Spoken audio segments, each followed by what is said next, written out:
Hi, I'm Andy Winkler, the Director of BBC's Housing Policy Work. Thank you so much for joining our webinar today on eviction prevention now and after the COVID-19 pandemic.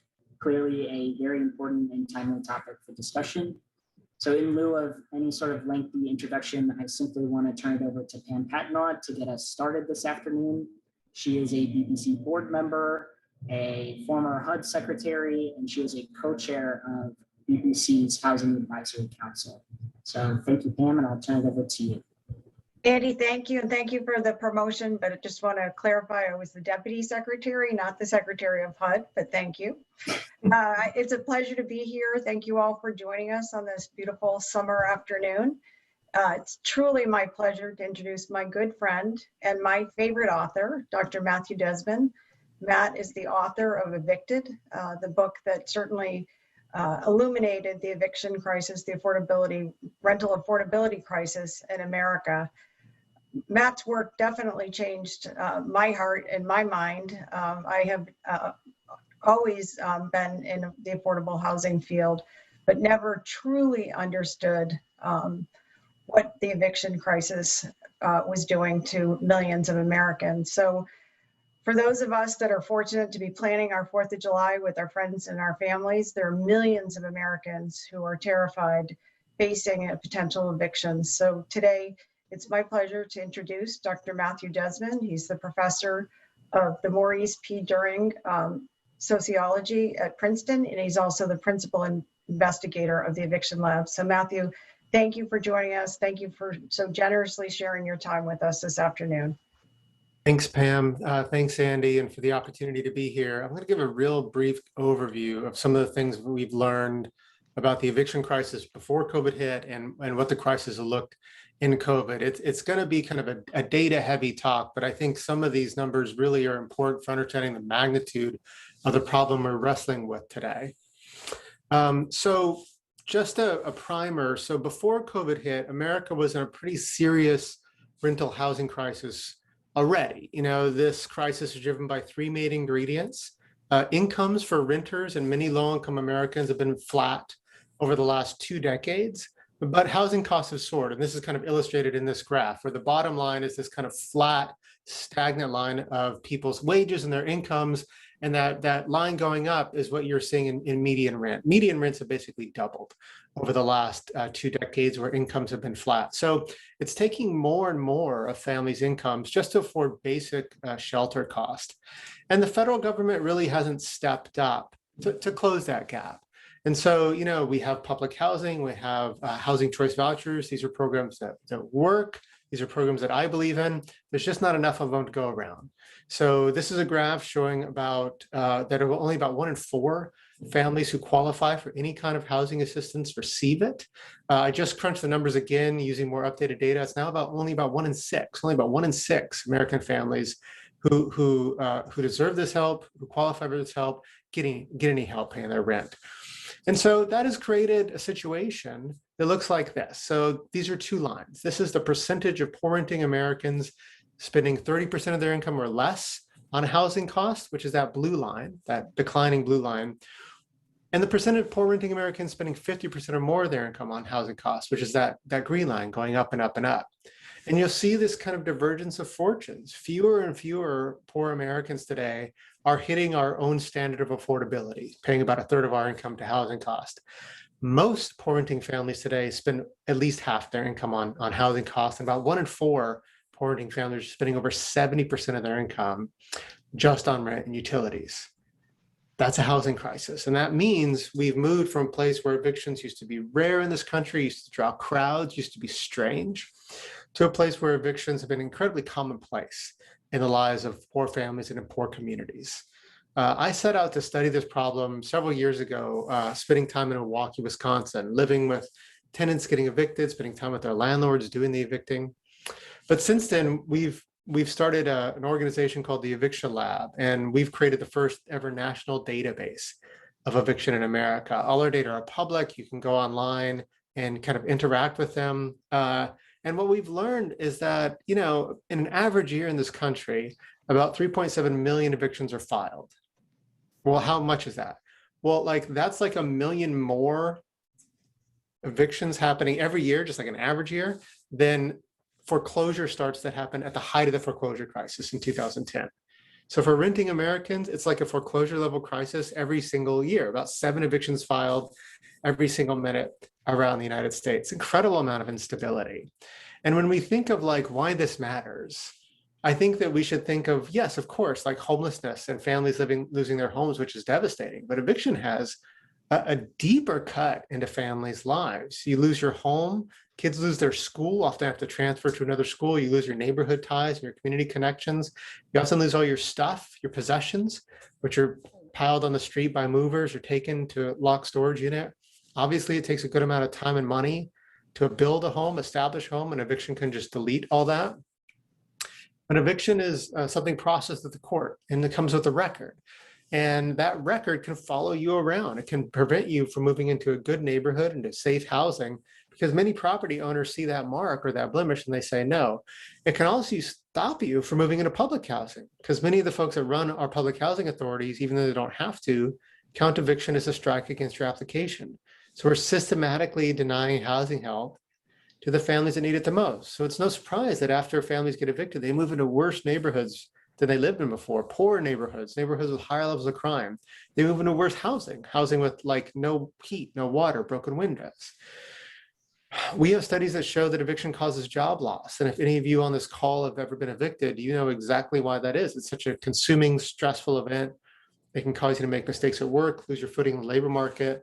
And then there's the effect that eviction has on your soul, your mental health. There's studies that show that eviction follows mothers around. Moms who get evicted have higher rates of depression 2 years after the event. Eviction has been linked to other depressive symptoms, including suicide.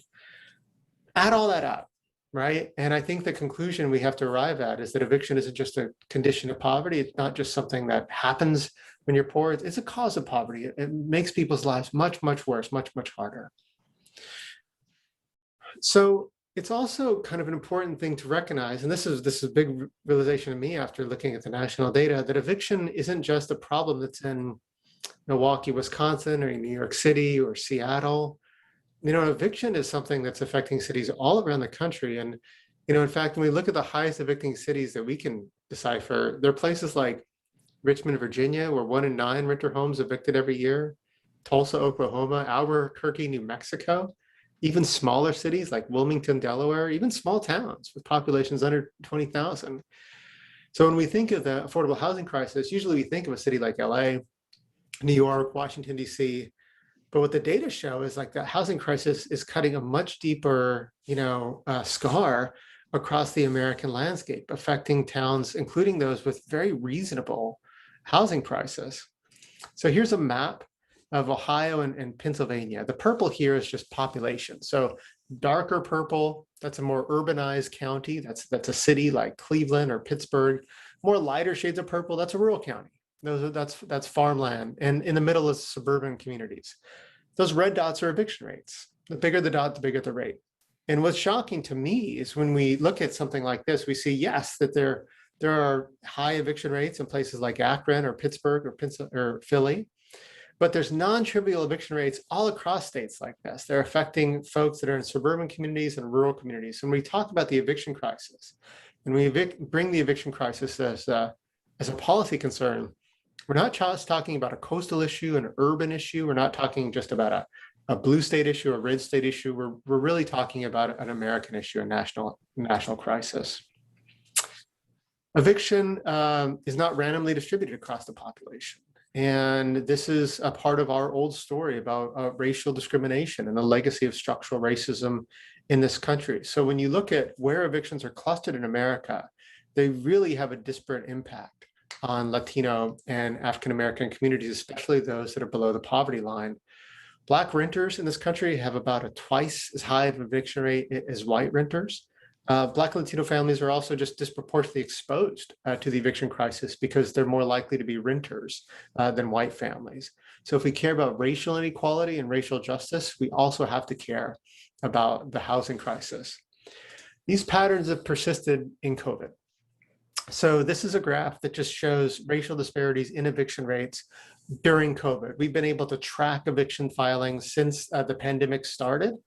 and kind of looking at, the share of eviction filings versus the share of renters. So you'll see that, with Black families, the share of filings and evictions are much higher than their share of renters. That means they're disproportionately exposed to the threat of eviction during this global pandemic. That was true at the very beginning of the pandemic, and it's true today. Now, something happened at the early stages of the pandemic, which is the Center for Disease, the CDC, I was called the CDC, Centers for Disease Control, issued an eviction moratorium, a federal eviction moratorium. That moratorium was a lifesaver. It wasn't perfect. It didn't prevent every single eviction in America, but it prevented a lot. Our lab calculates that from the beginning of the moratorium till today, we've encountered 2.14 million fewer evictions than we would expect given historical trends. That's literally saved lives. So a new economic study has shown that the eviction moratorium likely decreased the death rate in America by 11%. At a time where, staying in your home was really, truly a lifesaver, the eviction moratorium worked. It worked at great scale, but it's coming to an end. And that raises some serious concerns for a few reasons. I'm just going to raise two today. One is that people have obviously fallen deeper and deeper into debt. So this is a graph showing arrears amounts in eviction claims in a few cities like New York, Philadelphia, Phoenix over time. So one thing you can notice from these lines is before COVID hit, like in January, February, you had arrears amounts that are about half what they are today in eviction claims. So like in New York, to put that in perspective, before COVID, people were brought to eviction court for about 2 months worth of rent. Now they're brought to eviction court for about 4 or 5 months worth of rent. This is the same in Houston and Cincinnati. The people that are falling deeper into debt are the people that are always at risk of eviction, low-income communities of color. And so this suggests that those families that are being threatened with displacement aren't going to be able to climb out of this rental hole by themselves. I also just want to raise a concern that, the neighborhoods with the highest risk of eviction today are also the neighborhoods with the lowest rates of vaccine. And so these are graphs from Dallas, from Austin, from New York, and several other cities across the country. On the vertical axis is the vaccination rate. And on the horizontal axis is the eviction rate today, the eviction rate that we see during COVID. And we've kind of color-coded the dots to kind of emphasize, the majority, these are majority Black, majority Latino neighborhoods. And what you'll see, which is a huge concern, is that as the eviction rate goes up, as the eviction filing rate goes up, the vaccination rate goes down, which means that for these communities, there's still a clear and present public health crisis. So I think that I wanted to kind of set the table today. I know we have some policy experts that are coming after me, and I'm happy to answer any questions that we might have right now. And thank you so much for your time.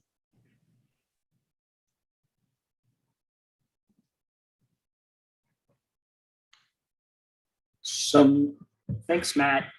I see a couple questions in the chat, and I have one I wanted to start with on my own, if you would.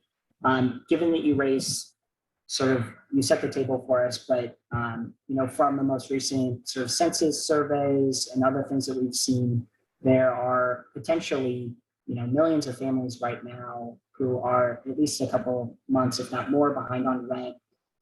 About 4 million, I think in the last census survey, said that they were likely to be either evicted or foreclosed on in the next couple of months. How does that kind of match up with your tracking of eviction filings? Do you have any sense of just how many families are potentially at risk when the CDC moratorium expires, given that there was such a decrease sort of in the baseline from before eviction filings to when it was enacted?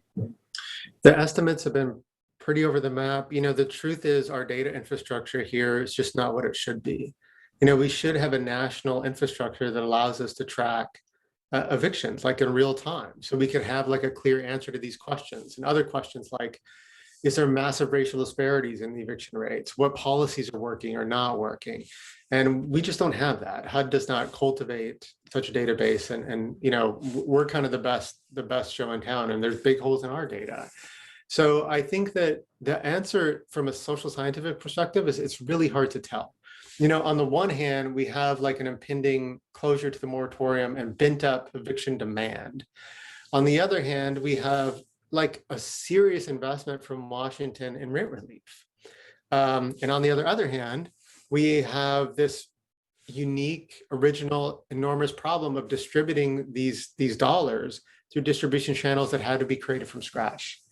And so, I'd love to see just a little more time in this moratorium to get that rent relief out. I'd love to see this moratorium at least, allow the work of the emergency rental assistance to take place. So I'll turn to a couple questions that were submitted. We have one from Marcia who asked, do we know exactly how many young children are evicted?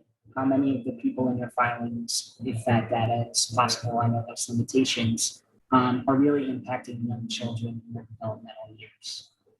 So the best data we have on this kind of question come from local studies from cities. Like we did a study in Milwaukee, and we found that most families who get evicted live with children. The average age of the evicted child is 7. And in fact, it's not just families are disproportionately exposed to eviction for other reasons. It's like kids actually seem to be a cause of eviction. For example, you can compare 2 families in eviction court.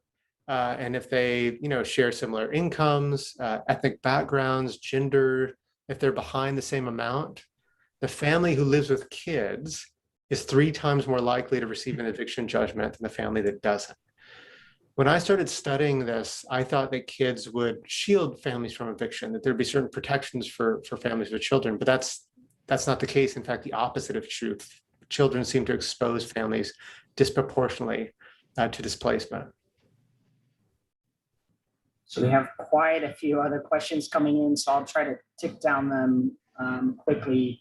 We had Ben asking to the question about data, that he has found the court records for evictions are really hard to access.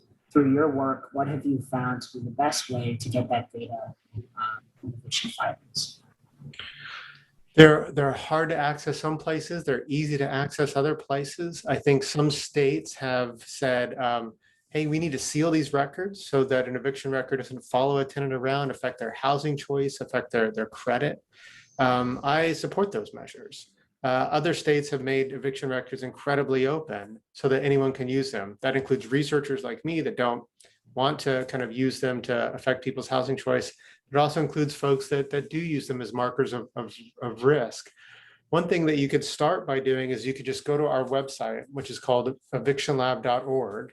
And, we make all of our aggregate data public, and we don't just make it public for people that have, 5 PhDs in computer science from MIT. We've really invested in interactive maps, making the data easy and accessible for everyone to navigate.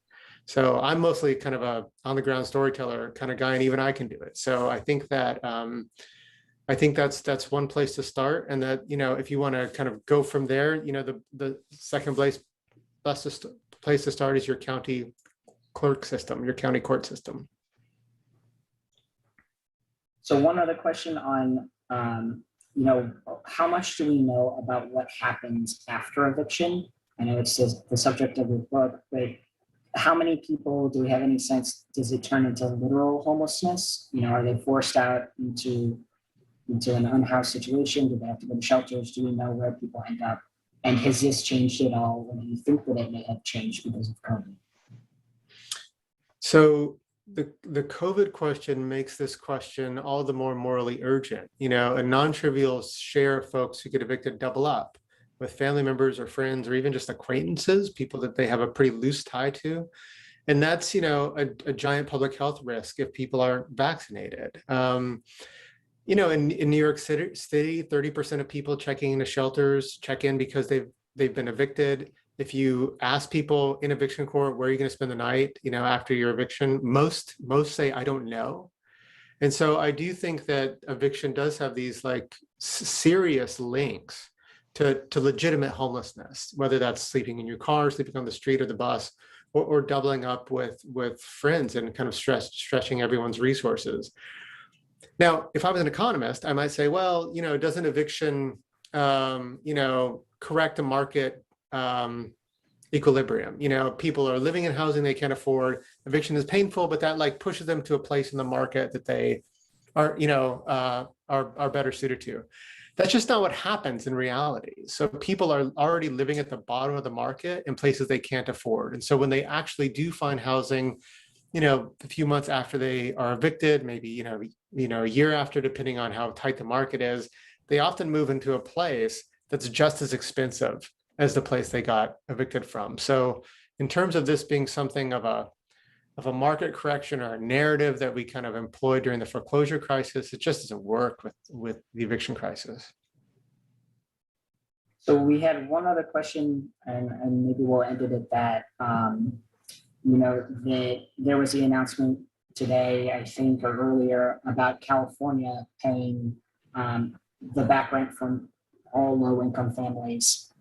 Obviously, we talked about the $46 billion in federal emergency rental assistance that is going out and has been being distributed. What do you think about those types of plans? And do you think that there really is enough time to get that assistance to the families who need it the most? I guess it depends what our goal is. One thing that I'm feeling, I have to be honest, as the crisis, public health crisis in America, for many of us, seems to be breaking, and we kind of see a light at the end of the tunnel, is sadness. I feel some sadness. And the thing I feel sadness about is when the crisis hit, a lot of us were like, this is a once in a century opportunity to break the wheel, to really rethink fundamental problems in the United States. And it seems like we're in a rush to get back to normal, but for so many people, normal wasn't working to begin with. And so I do think, an investment in stability makes a lot of sense. An investment in keeping people in their homes makes a ton of sense. And, but I also wonder, especially in a state like California, if we're missing larger questions like, why is the rent so high in poor neighborhoods in certain areas of California? Like, how is this sustainable at all? Why do more dogs now live in San Francisco than children do? Basic fundamental questions about how we've decided to build housing in America. I'd like us to continue those conversations. So I lied and said that was the last question. There have been so many coming in. I want to make sure we get to one other one. Because the Eviction Lab has such a great tool that it has developed a scorecard looking at, state policies around the eviction process, tons of different metrics that you have tracked into a scorecard for each state. We had a question come in asking sort of relatedly how COVID has affected how people are thinking about compassionately handling evictions.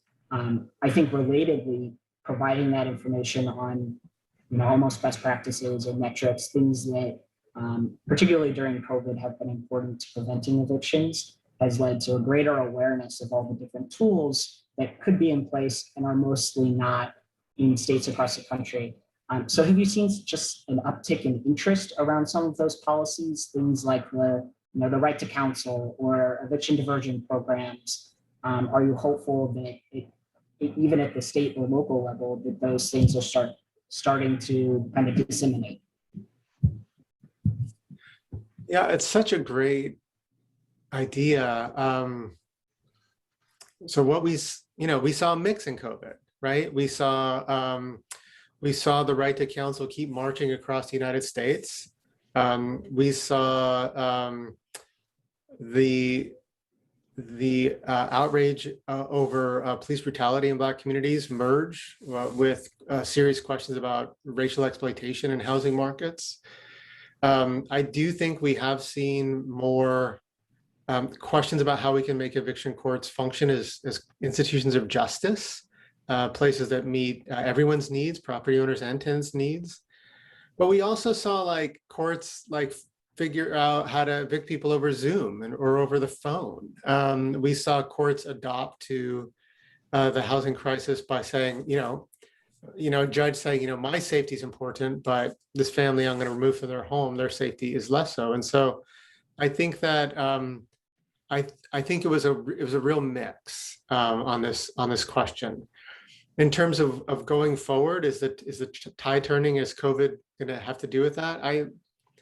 I don't know. I do know that I lived in a country with an eviction moratorium. I live in a country that could do that. I didn't know that we could do that. And things didn't fall apart. And I think that there's so many times we're reaching for eviction as a solution to our problems. And there's so many steps, between when a tenant falls behind and when a pink slip has to emerge on their door, that I'd like us to treat eviction more as a problem than a solution. Okay, thanks so much for your time, Matt. We really appreciate you joining, and we can't thank you enough for, number one, the data and the research that the Eviction Lab puts out. I know that researchers like myself, it is invaluable and doesn't exist anywhere else. And we really appreciate your continued thought leadership on such a really important issue. Thanks for having me. Thank you, Andy. Thanks, Matt. So next, I'm going to turn to a little discussion with a couple members of BPC's Housing Advisory Council. BPC has been very focused on the eviction issue.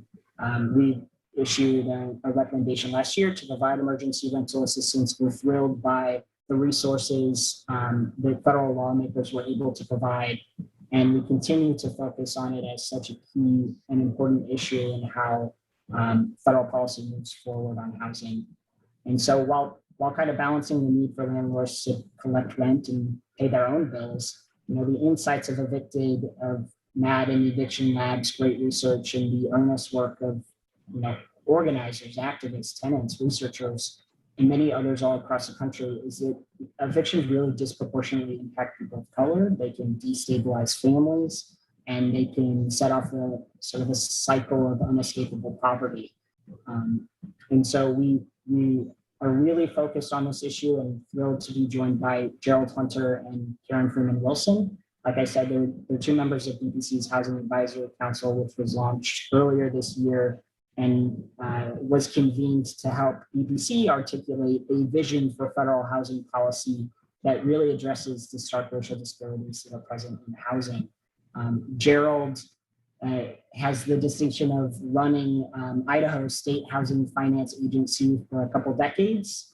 He is a wealth of knowledge, and we are thrilled to have him here with us. Karen is the president and CEO of the Chicago Urban League. She has been since January of last year, which is an affiliate of the National Urban League. She was also mayor of her hometown, Gary, Indiana, from 2012 to 2014. I think the first woman to lead the city of Gary and the first Black woman to be mayor in the state of Indiana. So thank you both for joining me today. I wanted to take some time both to reflect on the information that Matt shared, but also to discuss in particular how emergency rental assistance programs are being implemented across the country. The very latest is that it is likely that the Biden administration made some attempt to extend the CDC moratorium on evictions. BPC will be releasing a statement from our co-chairs of our Housing Advisory Council, Pam Patnod and Heather Cisneros, shortly after this event, saying that's a good idea, that it will buy time to implement some really needed assistance to both renters and to landlords. But I just wanted to get your thoughts first. Maybe Gerald, we'll turn it to you, since Idaho Housing is a recipient of about $125 million, correct me if I'm wrong, in federal funding for emergency rental assistance. And so many people in your position are or have felt like they were in a race against the clock to get that money out to tenants who need it the most. So can you give us just a couple of minutes of a status update on the program in your state and how Idaho Housing is implementing the federal funds that you've received? Happy to do that, Andy. Thank you very much. And my thanks to BPC for inviting me to be a part of the program today. And I'm not sure if he's listening, but Dr. Desmond, I thank him for that book on the eviction. That was just a real eye-opener. I thought that was a way of kind of raising the curtain on a part of our rental market that most people don't really see out there and don't understand, the implications behind it. So that was just great. I thought in talking about this, I can give some numbers pretty quickly, but I thought it might be helpful to talk a little bit about Idaho and our economy, maybe the backdrop just briefly about what's going on. As we go around to different places in the country, the circumstances are going to vary widely. And so I think looking at this issue is one that is important from a regional perspective. Idaho sits out here in the Mountain West region. It's an area of the country that has seen phenomenal growth over the past number of years, and even with the pandemic, it has continued to experience growth. So in Idaho's case, we're one of the fastest growing states in the country. We have led. This is not an award or a recognition that I think we want, but we have had one of the fastest, if not the fastest, house price appreciation in the country. So we've seen that going up. Just in the last year, from May to May, we saw a 31% increase in the median rent here in the city of Boise. So our state has been under tremendous pressure from all of these different factors, and affordability is certainly something that has been diminishing over the last couple of years. But the economy has been very strong. And so when you kind of think about the impact of the pandemic on people, our unemployment rate right now is about 3%, just hit 3%, one of the lowest unemployment rates in the country. And if you go to weekly unemployment claims, since the first of the year, the claims on a weekly basis have actually been halved. We have half as many claims going on right now as we did at the first of the year. So a very strong economy, very significant improvement that's out there economically. With respect to the emergency rental assistance program, a little bit more than the 125 million, it's 175 million, Andy, but that's close enough.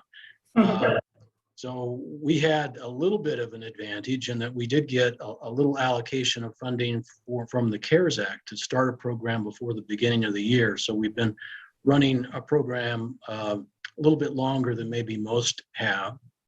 But in our state, at this point, we have been able to disperse about $22 million. Most of that, the vast majority of it's gone for rent and fees. We have had about $1.5 million of that that's gone for utility payments. So we're getting that sort of dispersion that's taking place. We're pretty pleased with the pace that it's gone, even though that number is a number that seems kind of low in relationship to the total amount of funding that was allocated. But we are fighting a growing economy, and we are fighting the newness of the program, and the whole issue of trying to stand this program up from the outset has been a real challenge. There's a lot of systems development work, different components to it that have just been challenging. You mentioned challenges. One of them is just the idea of dealing with the unscrupulous, the fraud situations that are out there. We've had some of that. We've been trying to deal with that. And every time that happens, we have to sort of stop and evaluate what we're doing and what our procedures are. So there's a learning curve. There's a growth pattern that's occurring here that I think most of the practitioners or implementers of this resource are going through right now. We do have another challenge that impacts us because Idaho is a rural state. So we're trying to get to all of the different communities throughout our state, and that requires that we have a very robust marketing and communications plan. So we're out there on TV, we're out there on radio, we have a huge email broadcast type of system that we've developed to move forward with this. We've rallied the support of all of the partners that we work with around the state to help us communicate this. So there's a huge marketing effort that is underway for the program that we're engaged in. Now, the thing that's interesting about this is even though Idaho's economy is improving and our unemployment claims are falling and all of that looks just terrific, we've actually had a doubling of applications that have come in since April. So just in the last couple of months, we've seen a huge uptick in applications. And you might blame some of that or look to the marketing campaign for part of that. It could be that we're running up against the moratorium date here and people are getting concerned about it. But at the end of the day, our assessment, and it's anecdotal, is that the demand is out there and there's more people that do need to be helped. And so like Dr. Desmond, I would come forward and say we need a little bit more time to be able to get these resources distributed and out to the tenants that really need them. I think that if we cut this off as of June the 30th, we're going to end up shortchanging a lot of people that would be in desperate need of these resources. So I kind of fall in that camp in terms of what we need to have happen here. That's kind of a real quick thumbnail sketch. Andy, I hope that's what you were looking for. Happy to answer questions or go into more detail as need be. Thanks, Gerald. That was perfect. And just as a reminder to everybody watching, if you have any questions, please do submit them in the chat on YouTube, or if you're watching on Facebook Live. I will spend some time at the end and can hop in at any time. Our team is taking a look and watching those questions come in closely. So please do add any questions that you have for Gerald or Karen. I want to pick up on one point that you made, which was the outreach effort. And turn to Karen. So, we've seen across the country that there's this real need to reach out to the poorest tenants to let them know that aid is available. And that's really one of the biggest challenges in distributing this federal emergency rental assistance.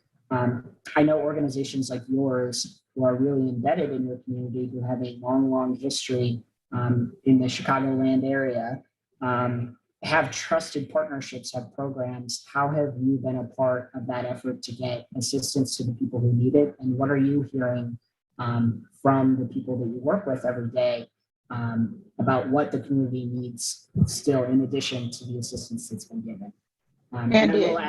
Sorry, go ahead.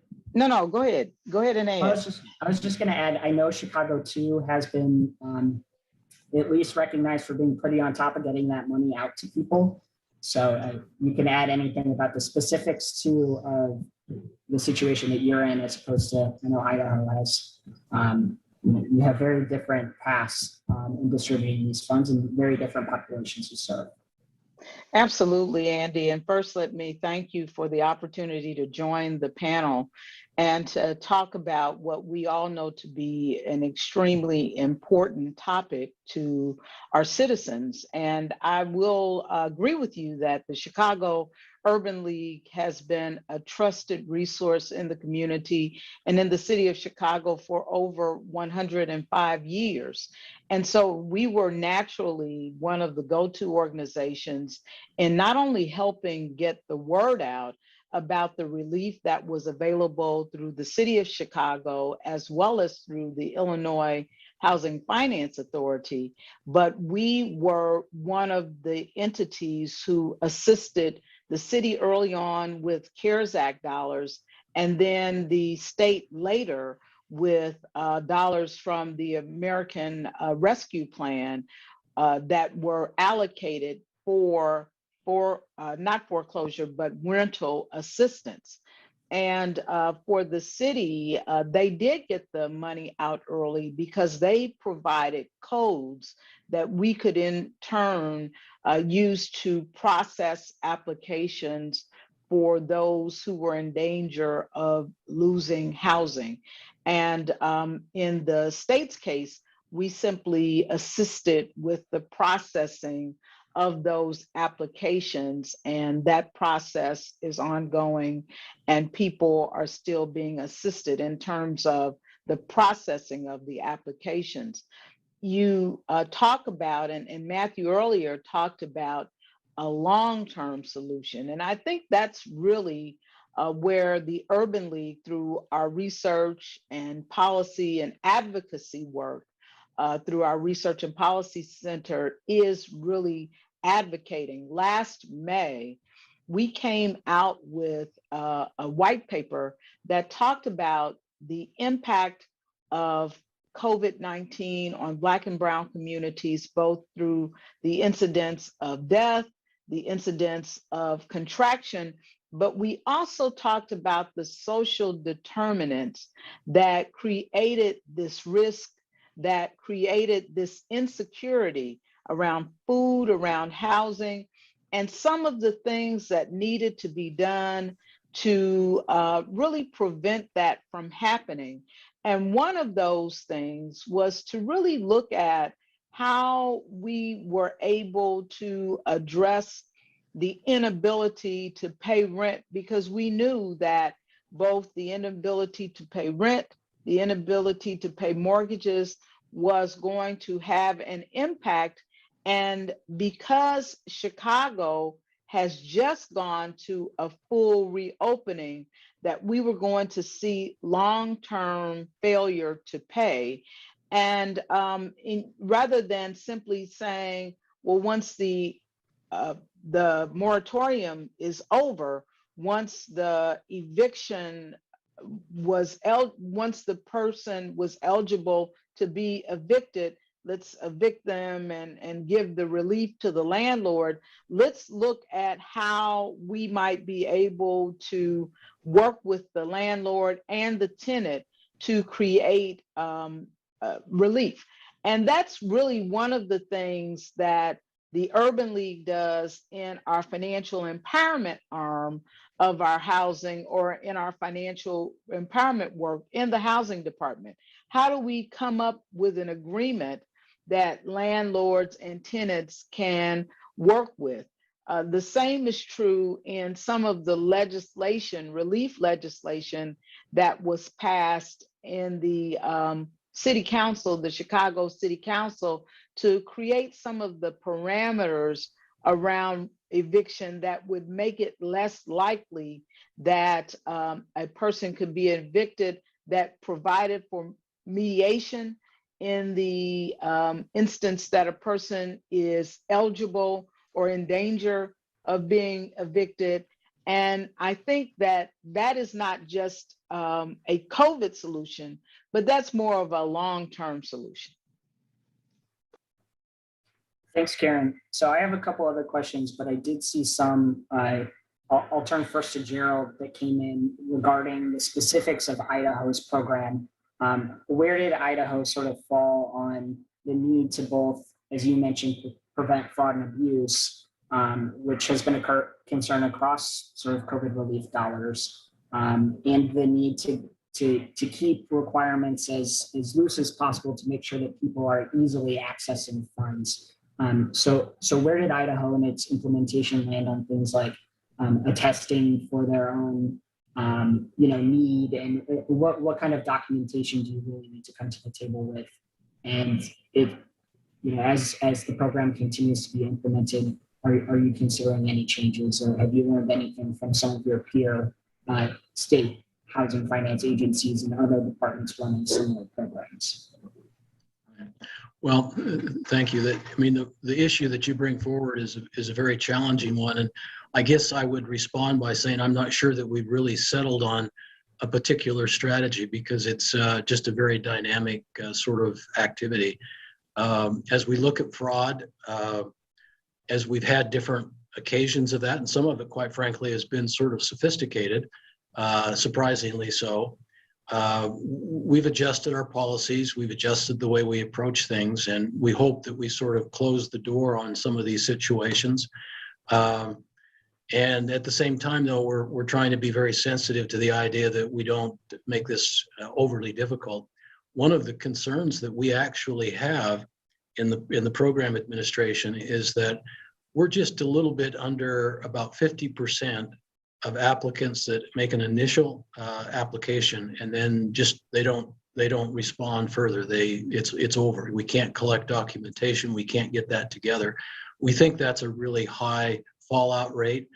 We think most of that is reflective of people who just simply don't qualify. They learn that that's the case and they drop. But we also are concerned about not making it too difficult for them to get in and get the funding. Today, we have about a 2-week turnaround. So from the beginning of someone making application to us and getting financial assistance, the average is about 2 weeks. Most of that time really is in trying to pull together the documentation that's needed so that we can give the approval that we need to.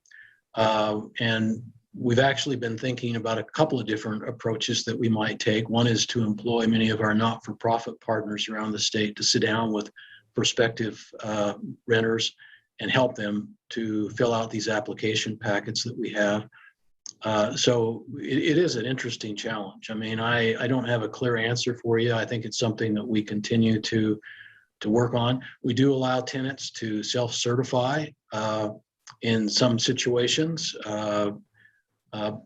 So we've been making various adjustments along that line. One quick follow-up question is, if a landlord denies an application in the Idaho process, what's the next step for a tenant? So we will, I don't have probably a good answer for you on that, Andy, and for whoever asked it, I'm sorry, but we do work both sides of this pretty aggressively. So if we have a tenant, a renter that has made application, we will follow that through to determine whether or not they qualify. If we think they do, we reach out to the landlord and basically try to persuade them that this is an okay situation. And we have pretty good influence and pretty good luck in working with our landlord community throughout the state. And Gerald, our team can post. I know that the Idaho Housing has a pretty extensive list of Q&A on their website and other resources to help people access those funds. So maybe we can post that into the chat. Someone on our team. But Karen, I wanted to pick up on one point Gerald made about some of these sorts of best practices and making sure that, he mentioned the rate of people dropping out after they initially apply. It seems like that's where organizations like yours also come in to really help coach people through not just finding that initial resource they need, but maintaining that connection and beyond that, if they need to help find a new housing situation, if they're looking for other things. Can you speak to any other sorts of kind of best practices that you've heard or successes that are part of the Chicago and Illinois programs that you would recommend elsewhere? And I think you're on mute. One of the best practices, in addition to what you've already laid out, Andy, is really helping people not to wait to have that conversation with their landlord, even in the face of a moratorium. A lot of times, what we've counseled people to do, what others have counseled people to do, is remain in contact, remain in communication with the landlord to look at options that you have. Also, when we are counseling our clients through this process, we are helping them to think about the options that come with some of the lump sum payments that folks are receiving and that received in the past. I mean, think about it. We had 2 stimulus checks. There's been a tax return that has come. And certainly if you're not working, you've got a lot of options, right? Or a lot of needs that you might have to fulfill for your family, but to not necessarily spend the entire proceeds of those checks, but to say to the landlord, here's a good faith payment of $1,000. Here's a good faith payment of $2,000 that would at least let them understand that even in the face of a moratorium, even in the face of job loss, you are thinking about what is important to you, which is housing for your family. So that's another best practice that we really have promoted, that we have worked on. But at the same time, counseling folks relative to the portion of their income that should be utilized for housing is extremely important. You often find in poor communities, in places where people don't have a lot of affordable housing choices, that there is a number that is much higher than it is in other communities, and that it certainly ought to be in a place like many of the South and West Side neighborhoods in Chicago, where people are spending way too much of their income on housing. So we have to help folks work through that fact and look at alternatives that exist for them. Thanks, Karen. So I wanted to we have about 10 minutes left. So if anybody watching has questions, please be sure to submit them and we can make time for them before the close of the webinar. But I did want to spend a little bit of time talking about what all of this means for housing stability and sort of best practices in preventing evictions moving forward.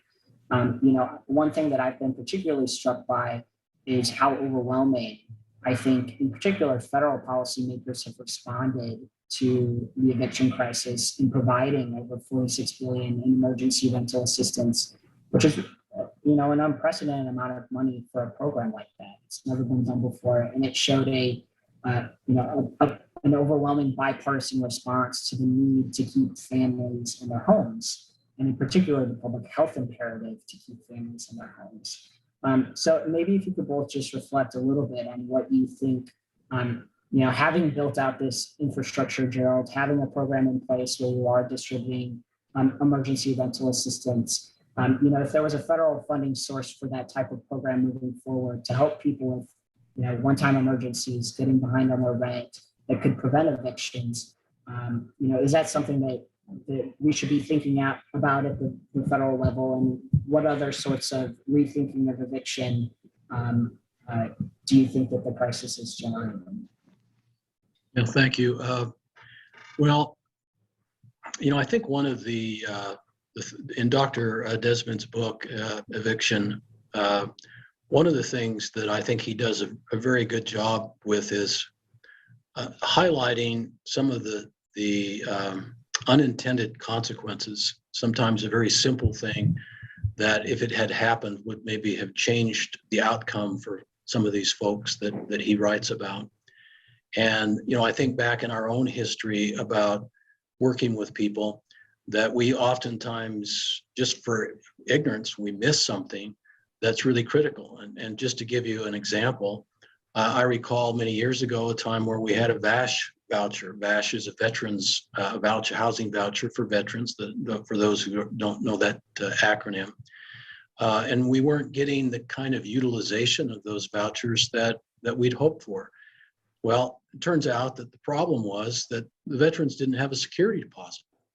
And when you think about all the money that stands behind that type of rental assistance, and then it coming to a halt because of the security deposit, that's a real tragedy in a way. And I don't think that federal housing policy is really focused on this area that we're talking about today, where you've got people that are in a condition where they may lose their rental unit. They may be evicted. And what happens when that happens? What are the unintended consequences when that happens? And to have some focus on that, I think, is a way of not only building stability in households, but doing it for a lot less money than ultimately what you might end up paying in order to keep people housed. We've created a security deposit program in our state for that very reason. And so the idea that we have all of this infrastructure that we've built to try to help with this emergency rental assistance, I think has an opportunity, it creates an opportunity, I guess is the way to put it, to help interject or intercede with some of the problems that people have on a temporary basis that might do a better job of giving them stabilization and keeping them in their rental unit. At the end of the day, I think that's a better housing policy than to try to deal with them once they're evicted and once they have another series of issues beyond just looking for a rental unit. Thanks, Gerald. Karen, same question. In particular, I think not just at the federal level, but the pandemic has inspired policymakers to look at least more closely at longer term options to support renters, like expanding right to legal counsel in some eviction cases, other sort of eviction diversion programs, sealing records for evictions so they don't haunt families later who suffered from a financial setback that was ultimately, at least over the past year, probably no fault of their own. So what types of policies do you think would be most helpful, and where do you see those trends going? I think that there has to be an argument, Andy, for sealing records under certain circumstances. I think that you can tell the difference between someone who is just chronically not going to pay their rent. They have no intention of paying their rent, and maybe 2 or 3 months after they move, they get evicted, versus someone who has a crisis event that creates a housing insecurity issue. And I'm not even saying that the first person should not be assisted, but I'm just saying that the second person has an excellent argument of having that not appear on their record. The other thing I'd like to raise that we should think about as policymakers really deals with constructive eviction as it relates to water. You always think of utilities as light and gas, but we have seen increasingly people who are still in their apartments, who are still living, but they have no access to water. And that is a constructive eviction, and one that creates just as much of a problem for a tenant as anything. Because if you don't have water, not only can you not bathe, you don't have the ability to cook very often, and there are all kinds of limitations that are placed on you. So, I would simply suggest that when we talk about utilities, we have to explicitly state water, because generally in the federal programs, it is light and gas. Thank you, Karen. So we're about out of time. So I want to thank you both for your thoughts. BPC will continue to be closely following everything related to the eviction moratorium. As I mentioned, we will have a statement coming out shortly after this event, calling for the CDC to extend through September one final time for an extension of the moratorium to give people some time to access the overwhelming amount of federal resources that are now available for emergency rental assistance. Gerald and Karen are essential members of our Housing Advisory Council, and I really appreciate your time and thoughts. All of you on the webinar, please follow BPC's events. You can follow us on YouTube. Make sure to check out our website and subscribe to our housing projects newsletter so you can stay up to date on all the resources we're putting out. We plan to do many more events and have papers and other things coming in the future. We appreciate all of your time. Thank you all so much.